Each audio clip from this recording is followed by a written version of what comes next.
اللهم صل على سيدنا محمد يا رب صل وسلم دائما ابدا على حبيبي.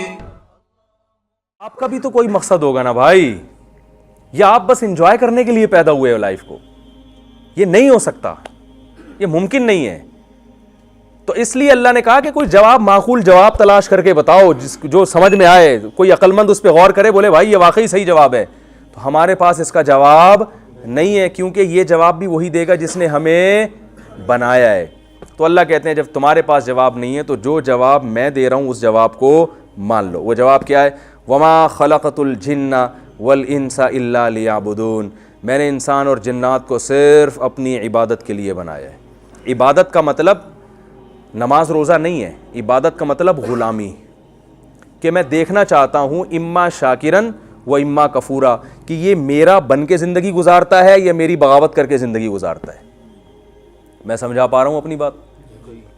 تو اللہ تعالیٰ نے انسان کو آزمائش کے لیے پیدا کیا ہے کہ کون ہے جو میرا کھا کے میرا شکر ادا کرے گا اور کون ہے جو میرا کھا کے میری نافرمانی کرے گا. اب اللہ کا شکر ادا کرنے کے لیے ضروری ہے کہ اس کے احکام پہ چلا جائے, اس کی نعمتوں کو اس کی مرضی کے مطابق استعمال کیا جائے اور اس کی نافرمانی نہ کی جائے. تو مرضی کے مطابق جب ہی چلیں گے نا, ہمیں پتہ بھی ہوگا کہ وہ چاہتا کیا ہے اپنے بندوں سے. کیا خیال ہے بھائی؟ تو یہ چاہت اسلام کے علاوہ دنیا کا کوئی مذہب نہیں بتاتا. اس لیے اسلام ہی بتاتا ہے کہ اللہ اپنے بندوں سے چاہتا کیا ہے, اور اسلام کے پاس اس کے مضبوط دلائل ہیں کہ یہ اللہ کا کلام ہے. دنیا میں کوئی ایسی گائیڈنس نہیں ہے, کوئی ایسی کتاب نہیں ہے قرآن کے علاوہ جو آپ کو بتائے کہ اللہ اپنے بندوں سے کیا چاہتا ہے. تورات اور انجیل تحریف ہو چکی ہے, وہ جب آپ پڑھیں گے تو آپ کی سمجھ میں ہی نہیں آئے گی. وہ خود غیر مسلم مانتے ہیں یہود و نصارہ کہ یہ گائیڈ نہیں کر سکتی ہمیں. ایک غیر مسلم سے میرا مناظرہ ہوا, مناظرہ کے بحث ہوئی, وہ عیسائیوں کے پادری تھے. میں نے ان سے کہا کہ اللہ ہم سے کیا چاہتا ہے, یہ اللہ کے کچھ قوانین ہوں گے نا؟ انہوں نے کہا ہاں. میں نے کہا تو آپ کے پاس وہ اللہ کے قوانین موجود ہیں جن سے پتہ چلے کہ یہ الاؤڈ ہے, یہ ناٹ الاؤڈ ہے, یہ حلال ہے, یہ حرام ہے؟ تو حضرت عیسیٰ کے جو قوانین ہیں جو ان پہ نازل ہوئے, اس نے کہا ہاں موجود ہیں. میں نے کہا بتائیں. کہہ رہے ہیں وہ قانون یہ کہ سچ بولو, جھوٹ نہ بولو, انسانوں کی خدمت کرو, ظلم نہ کرو. میں نے کہا یہ تو اقوام متحدہ بھی یہی کہتی ہے, اس کے لیے بھائی تورات پڑھنے کی کیا ضرورت ہے اس کے لیے؟ یہ تو میں نے کہا ہمارے پڑوسی بھی یہی کہتے ہیں, حالانکہ وہ تو عیسائی نہیں ہے. ٹھیک ہے نا, یہ تو ساری دنیا میں اچھے لوگ یہ کہتے ہیں جھوٹ نہ بولو. میں نے کہا اس کوئی لا, کوئی قانون. تو وہ بہت آدھا گھنٹہ ہو گیا, وہ بیچاروں کا جواب نہیں آیا. میں نے کہا, وہ کہہ رہے ہیں آپ پوچھنا کیا چاہتے ہیں؟ میں نے کہا چلے میں آپ سے ون بائی ون کر کے نا مسائل پوچھتا ہوں. میں نے کہا پہلی بات, میں نے کہا اللہ کی عبادت کا کیا طریقہ ہے؟ اللہ پہلے تو یہ چاہتا ہے کہ میرے بندے میری عبادت کریں. اس نے کہا ہاں چاہتا ہے. میں نے کہا اس کا طریقہ کیا ہے؟ وہ طریقہ ان کے پاس موجود نہیں ہے. نماز کیسے پڑھنی ہے؟ ہمیں تو اسلام نے بتایا کہ بھائی 5 ٹائم مسجد میں حاضری دینی ہے, یہ وضو کا طریقہ ہے, اس طرح سے آ کے ہاتھ باندھ کے کھڑے ہونا ہے, سورہ فاتحہ پڑھنی ہے, سورت ملانی ہے, پھر رکوع کرنا ہے, رکوع میں یہ پڑھنا ہے, قومے میں یہ پڑھنا ہے, سجدے میں یہ پڑھنا ہے, 1 رکعت رہ گئی تو اس کی یہ سزا ہے, 1 رکعت اضافی پڑھ لی تو اس کی یہ سزا, قیام میں تلاوت کی جگہ تحیات پڑھ لی تو یہ سزا ہے. صحیح ہے نا؟ سزا کیا ہے؟ سجدہ سہو. وہ سجدہ سہو کا طریقہ کیا ہے وہ بھی بتا دیا. نماز کے دوران وضو ٹوٹ گیا تو یہ کرنا ہے, ٹھیک ہے نا؟ وضو کے بغیر نماز پڑھ لی تو یہ کرنا ہے. یہ تو 5 ٹائم. پھر اس نماز کے لیے بلانے کا کیا طریقہ یہ بھی بتا دیا. صف بنانے کا کیا طریقہ بتا دیا. ایک امام آگے کھڑا ہوگا, جماعت کی نماز کیسے ہوتی ہے, انفرادی کیسے ہوتی ہے, ساری چیزیں میں نے کہا ہمارے پاس حوالوں کے ساتھ موجود ہیں. میں نے کہا پھر جو حج کا طریقہ ہے زندگی میں 1 دفعہ کرنا ہے, کتنی دفعہ کرنا ہے یہ بھی بتا دیا, کیسے کرنا یہ بھی بتا دیا. پھر اللہ نے یہ بھی کہا کہ میں ایک خاص طریقہ عبادت اس سے بھی خوش ہوتا ہوں, میری خاطر بھوکے بھی رہا کرو. کس مہینے میں رہنا ہے یہ بھی بتا دیا. کون سے مفتی صاحب اعلان کریں گے تو کل چاند ہوگا یہ بھی بتا دیا. سمجھ میں آ رہی ہے نا بات؟ میری حکومت کو اولی الامر منکم, حکومت کے اعلان کو فالو کرو. وہ ہم نہیں کر رہے تو پھر 2 3 4 8 عیدیں ہو رہی ہیں, لیکن اللہ نے بتا دیا کہ اطیعوا اللہ و اطیعوا الرسول و اولی الامر منکم. حکومت جو فیصلہ کرے اس کو مانو. تو ہر چیز میں نے کہا ہمیں تو بھائی بتائی جا رہی ہے, ہمیں تو بتائی جا رہی ہے. وضو کرنے کا طریقہ کیا ہے, دانت کتنی دفعہ صاف کرنے ہیں, استنجا کیسے کرنا ہے, پاکی کی ڈیفینیشن کیا ہے, طہارت کیا ہے. صبح اٹھ کے نبی نے یہاں تک بتایا صبح جب اٹھو تو ڈائریکٹ پانی میں ہاتھ مت ڈالو. لا یغمسن یدہ فی الاناء حتی یغسلہ ثلاثا, فرمایا جب تم صبح اٹھو تو ڈائریکٹ پانی میں ہاتھ مت ڈالو. فإنہ لا یدری این باتت یدہ, تمہیں نہیں پتا تمہارے ہاتھ نے رات کہاں گزاری ہے, تو ناپاک بھی ہو سکتا ہے, تو پہلے 3 دفعہ دھو لو. یعنی پورا صبح سے لے کے رات تک ایک ایک عمل بتایا ہے. میں نے کہا یہ تو صرف عبادت کا ایک نظام ہے جس پہ تقریر کے لیے 6 مہینے چاہیے کم از کم. پھر معاملات, خرید و فروخت کیسے کرنی ہے, اس میں اسلام نے بتایا قمار نہ ہو, جوا نہ ہو, سود نہ ہو, غرر نہ ہو. میں نے کہا ایک بات بتاؤ, اسلامک بینکنگ تو دنیا میں ہے, یہودی بینکنگ کیوں نہیں ہے, عیسائی بینکنگ کیوں نہیں ہے, ہندو بینکنگ کیوں نہیں ہے؟ اسلام نے بینکنگ کے مقابلے میں بھی ایک بینکنگ پیش کر دی, یہ اسلامی ہے, یہ غیر اسلامی. یہ ایک تجارت ہے, یہ دنیا کی تجارت, یہ اسلامی تجارت. تبھی مفتیوں میں تاجروں کے مفتی الگ ہوتے ہیں. جامعۃ الرشید میں جو تجارت میں مفتی بنتے ہیں نا, ان کا سلیبس ہی بالکل الگ ہے, وہ بالکل الگ اسٹائل میں پڑھتے ہیں, وہ صرف تجارت کے مسائل بتاتے ہیں. یعنی اس میں جو مختلف شعبوں میں PhD ہو رہا ہے, PhD کروائی جا رہی ہے. پھر میں نے کہا نکاح طلاق کے مسائل. میں نے کہا اچھا مجھے ایک بات بتاؤ, میاں بیوی میں نہ بن رہی ہو تو علیحدگی کا طریقہ کیا ہے عیسائی مذہب کے مطابق؟ آپ لوگ تھک تو نہیں گئے؟ میں جلدی سے بات کو بس نا سمیٹ کے ختم کر رہا ہوں. میں نے کہا عیسائی مذہب میں میاں بیوی میں جب علیحدگی ہونی ہو تو اس کا کیا قانون کیا ہے؟ وہ پریشان, کچھ ملتا ہی نہیں. وہ آسٹریلیا کے عیسائی تھے نا, تو وہ آسٹریلیا کا لا پیش کرنے لگے, آپ عدالت میں جائیں. میں نے کہا یہ تو آسٹریلیا نے اسمبلی میں بل پاس کیا ہے بھائی. خدا کا قانون کیا ہے کہ میاں بیوی کا رشتہ جڑ تو گیا, ختم کیسے ہوگا؟ اسلام میں تو طلاق کا ایک پورا نظام ہے نا. قرآن نے بتایا طلاق مرتان فامساکم بمعروف او تسریح باحسان, طلاقیں 2 مرتبہ ہیں, اس کے بعد چاہو تو رکھ لو, چاہو تو چھوڑ دو. فإن طلقا, تیسری دے دی, فلا تحل له من بعد, تیسری کے بعد حلال نہیں ہے. پھر یہ تو اللہ نے حکم بیان کیا, پھر طلاق دینے کا طریقہ بیان کیا. طلقوهن لعدتهن, اکٹھی 3 مت دو, پہلے 1 دو, پھر اگلے مہینے دوسری 2, پھر تیسرے مہینے میں تیسری 2. یہ پورا پروسیس ہے. اور احادیث میں اس کی اور زیادہ تشریح ملتی ہے. یہ بھی بتا دیا کہ دینی بھی ہے کہ نہیں دینی, کب حلال ہے کب بری ہے, یہ ساری چیزیں بتا دیں. طلاق دینے کے بعد احکام کیا ہے, مہر کتنا دینا پڑے گا, رخصتی سے پہلے طلاق دے دی تو آدھا مہر, اللہ قرآن میں فرماتے ہیں کہ رخصتی سے پہلے طلاق دے دی تو آدھا مہر دینا پڑے گا, رخصتی کے بعد طلاق دے دی تو پورا مہر دینا پڑے گا. طلاق دے دی, عدت پوری نہیں ہوئی, اس دوران مر گئے تو وراثت میں اس کا حصہ ہوگا, پوری ڈیٹیل ملتی ہے. میں نے ان سے بولا بھائی یہ بتاؤ کہ صرف مجھے یہ ڈیٹیل نہیں چاہیے.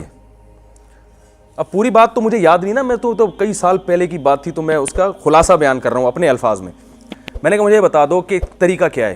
اس بیچارے کو طریقہ معلوم.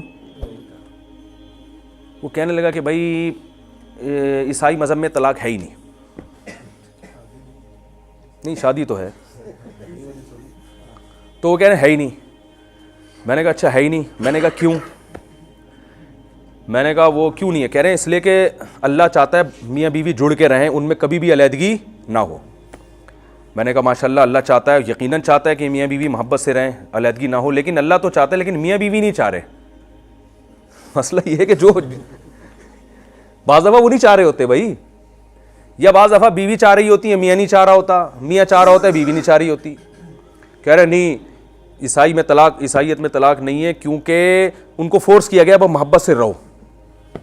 میں نے کہا ہم بھی فورس کرتے ہیں, سمجھاتے ہیں, اسلام میں بھی یہ ہے کہ بھائی طریقہ بتایا ہے, سلو کراؤ آپس میں, سلو کے بڑے فضائل ہیں.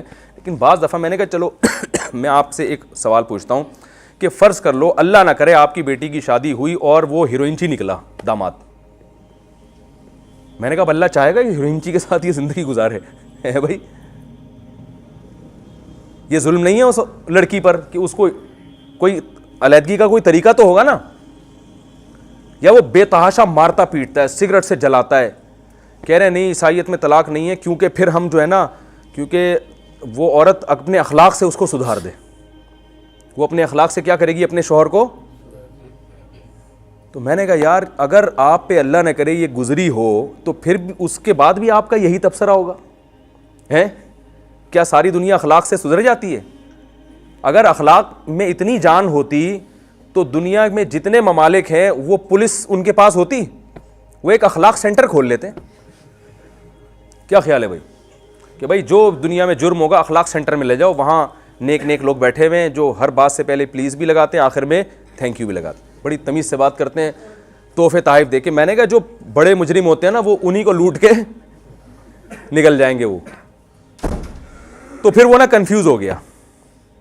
میں نے کہا بھائی یہ عیسائی مذہب نہیں ہے, یہ اللہ کی تعلیمات نہیں, یہ فطرت کو اپیل ہی نہیں کرتی. تو مان لو کہ آپ کے پاس حضرت عیسیٰ کا صحیح مذہب نہیں ہے, تو اسلام کے مقابلے میں کسی کے پاس قانون ہے ہی نہیں کہ جس کو یہ کہہ سکے کہ اللہ کا قانون ہے. یہ دعویٰ صرف اسلام نے کیا ہے اور اس دعوے کو دلائل سے ثابت بھی کیا, پیش کیا ہے. میں نے کہا, میں نے اس سے ایک آخری بات کی, پھر ہماری بات ختم ہو گئی. وہ میرے ساتھ تو کیونکہ ٹرانسلیٹر بیٹھا ہوا تھا نا, ہمارا شاگرد تھا, وہ انگلش میں میری بات کو ترجمہ کر رہا تھا, تو وہ ٹرانسلیٹر چلا گیا. تو میں نماز پڑھنے گیا, واپس آیا تو اس نے پھر مجھ سے بہت رابطے کی کوشش کی. اس سے لگ رہا تھا کہ اس کو جو ہے نا بات الحمدللہ سمجھ میں آ گئی ہے. اب اللہ کرے مسلمان ہو گیا, اور ہمیں پھر نہیں پتا کہاں گیا کیا ہوا. تو وہ کہنے لگا, میں نے کہا بھائی دیکھو یہ قانون, میں نے کہا اچھا مجھے ایک بات بتاؤ کہ یہ مفتی صرف مسلمانوں میں کیوں ہوتے ہیں؟ میں نے کہا جتنے دوسرے مذاہب ہیں ان میں روحانی پیشوا تو ہوتے ہیں, مسائل بتانے والے, قانون بتانے والے مفتی نہیں ہوتے.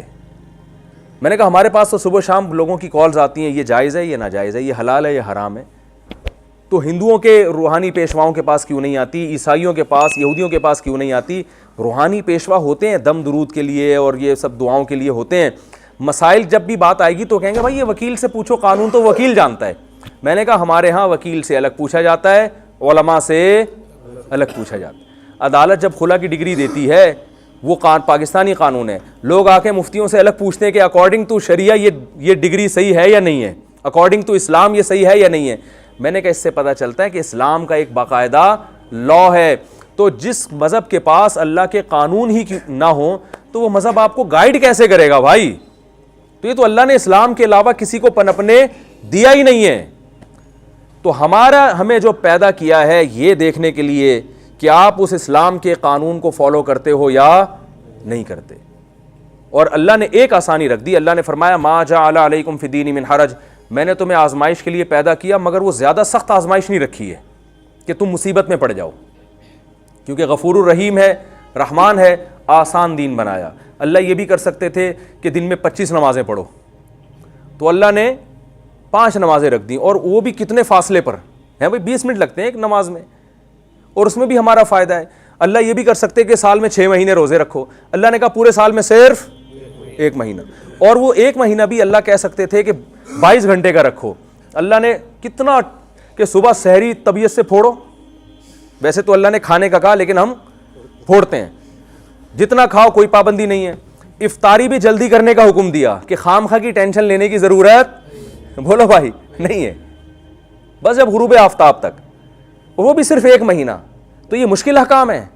حج پہ خرچہ زیادہ ہوتا ہے, دیکھو اتنا خرچہ 5 6 7 8 لاکھ روپے تو لوگ آج کل دعوتوں میں اڑا دیتے ہیں, لیکن اللہ نے کہا زیادہ خرچہ ہے تو ہر ایک پر لازم نہیں ہے.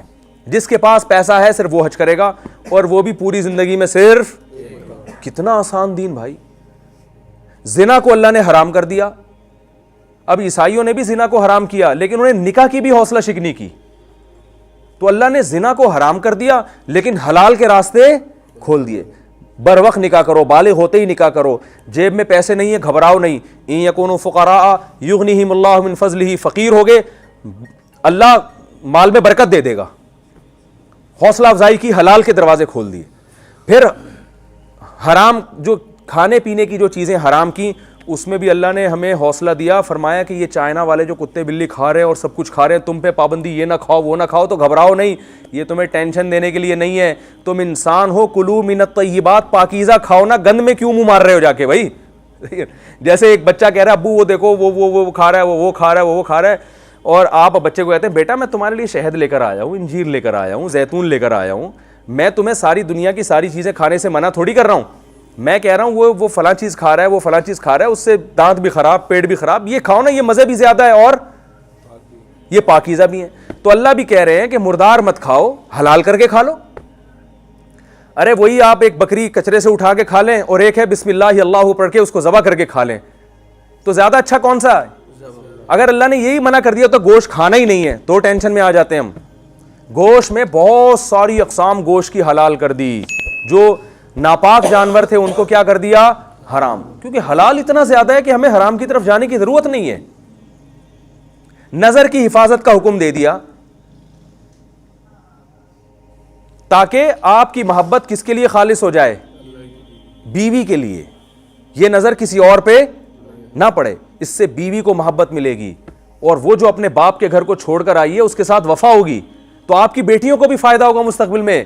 انگریز بڑے مزے اڑاتے ہیں, لیکن یہ مزے اپنی بیٹیوں میں بھگتنے پڑتے ہیں ان کو.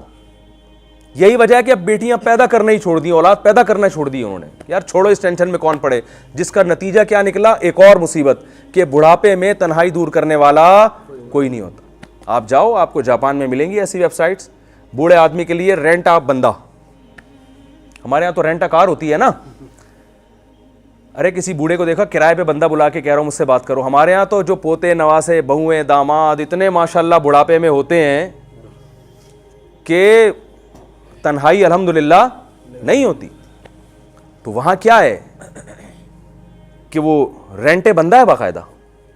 وہ آپ دیکھ لیں, سرچ کر لیں نیٹ پہ جا کے, تنہائی دور کرنے 1 گھنٹے کے لیے بندہ بلایا جاتا ہے کرائے پر, کہ یار کوئی نہ بیٹا ہے, نہ جب بیٹا ہی نہیں ہے تو بہو کہاں سے ہوگی, پوتے نہیں ہیں, نواسے نہیں ہیں. بڑھاپے میں وہ سائنسدان بھی پاگل اور ڈپریشن والی زندگی گزار رہا ہوتا ہے, کوئی اس کو لفٹ کرانے کے لیے تیار نہیں ہوتا. تو یہ تباہی والی زندگی ہے بھائی جس کی طرف ہم جا رہے ہیں. تو اسلام اللہ کی بہت بڑی نعمت ہے. تو روزانہ 5 منٹ نکال کے نا, دیکھیں یہ بیان تو ہوگا, یہ تو اثرات ختم ہو جاتے ہیں. 5 منٹ روزانہ نا اپنی ڈائری میں نوٹ کر لیں, میں یہ غور کروں گا میں آیا کیوں, تو کیا میں اس مقصد کو سامنے رکھ کے زندگی گزار رہا ہوں یا نہیں گزار رہا. اگر نہیں گزار رہا تو یہ مہلت ہمیشہ نہیں ملے گی, ایک دن آنکھ بند ہونے والی ہے, اس کے بعد دوبارہ سنبھلنے کا موقع نہیں ملے گا. اللہ نے فرمایا کلا انہا کلمۃ ہوا قائلھا, تمہاری زبان سے نکلا ہوا ایک کلمہ ہوگا موت کے وقت کہ اللہ مہلت دے دے. اس کلمے کی حیثیت اس سے زیادہ نہیں ہے کہ ہوا میں تحلیل ہو کے ختم ہو گیا, مہلت نہیں ملے گی دوبارہ. ابھی بہت مہلت ملی ہوئی ہے. کوئی 40 سال میں اللہ کی طرف آنا چاہے, 50 سال بعد آنا چاہے, 99 سال بعد بھی آنا چاہے تو اللہ بلا لیں گے, لیکن موت کے وقت اللہ نہیں, اللہ توبہ قبول نہیں کرتے. اللہ تعالیٰ سے دعا ہے کہ اللہ تعالیٰ جو باتیں میں نے کہیں ان میں کمی کوتاہی معاف فرمائے, اور اپنی مقصد حیات کو پہچان کر اس کو سامنے رکھ کے زندگی گزارنے کی توفیق عطا فرمائے. تو یہ مسافر خانہ ہے, یہ آزمائش کی جگہ ہے. اس کے بعد ایک اور جہان آئے گا. جو اچھا کرے گا وہاں اس کو اچھا بدلہ ملے گا, جو برا کرے گا وہاں اس کو سزا ملے گی. اللہ تعالی ہم سب کو عمل کرنے کی توفیق عطا فرمائے.